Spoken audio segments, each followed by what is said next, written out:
O Conselho Deliberativo de São Paulo aprovou as contas de 2019 que apresentaram um déficit de 156 milhões. A votação terminou 119 a 61 pela aprovação. Todos os conselheiros votaram de forma remota. A votação deveria ter sido realizada em março. No entanto, a pandemia do coronavírus atrasou o processo e precisou ser votada entre a última quinta e a última sexta-feira. Na quinta, a diretoria financeira apresentou os números e explicou o alto déficit apresentado no fim do ano passado.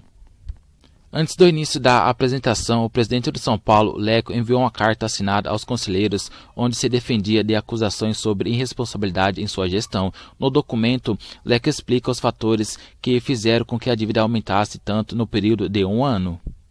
O presidente ainda se defendeu com o argumento de que a venda de Antony poderia ter sido feita em 2019, mas a diretoria preferiu negociar valores mais altos e por isso só aconteceu a negociação do atleta em 2020. Outra explicação para o resultado final do balanço dada pela diretoria de São Paulo foi a sequência de eliminações precoces na Libertadores e Copa do Brasil do ano passado. Esse é o último ano de Leco à frente do São Paulo após 5 temporadas. Em dezembro, o clube passará por eleições para definir o novo presidente. O São Paulo conseguiu uma boa recuperação no Brasileirão ao vencer suas 2 últimas partidas e dar um salto na tabela, porém ainda tem problemas dentro de campo para resolver. Vitor Bueno voltou a ter atuação apagada contra o Atlético Paranaense e com a queda de rendimento vê sua titularidade ameaçada na equipe. Antes da paralisação, Vitor Bueno era peça fundamental no time e formava o trio de ataque com Antony e Pato, 2 jogadores que já deixaram o clube. Na volta do futebol, o Mena conseguiu reunir apresentações de destaques, enquanto o Boy cresceu cada vez mais como sua sombra. Contra o Furacão, Vitor Bueno foi um dos piores em campo na primeira etapa e foi substituído pelo atacante revelado em Cotia no intervalo. Em pouco tempo, Boy produziu muito mais do que o camisa 12, sendo incisivo pelos lados e criando boas jogadas a partir de sua velocidade. Vale lembrar que Boia foi escolhido por Diniz para substituir Vitor Bueno nas partidas em que o titular esteve afastado com dores na coxa esquerda. Apesar de não ter marcado nenhum gol, o jogador foi bem avaliado pelo treinador, que o elogiou mais de uma vez após os jogos. Maior ídolo da história de São Paulo, Rogério Ceni foi questionado sobre uma possível volta ao time que defendeu por mais de 20 anos enquanto jogador. Liderando Fortaleza desde 2018, o treinador garantiu que a possibilidade de fato existe. Nunca falei que nunca treinaria o São Paulo. Um dia com certeza nós voltaremos ao Morumbi. Eu moro pertinho do estádio e o São Paulo faz parte da minha vida, disse Ceni. Além disso, Ceni avaliou que não seria conveniente comandar Corinthians ou Palmeiras por conta da rivalidade em questão. Acho que não é conveniente. Tenho o maior respeito pelo Corinthians e pelo Palmeiras, mas já imaginou aquele torcedor de São Paulo que fez uma tatuagem no braço, por mais que goste do futebol e da profissão realmente? Primeiro, acho que não existirá esse interesse, e segundo, que seria muito improvável por essa história, que perderia um pouco o contexto do respeito, mas também da rivalidade. Acho que ainda tem algum brilho no futebol quando mantém a rivalidade misturada com respeito.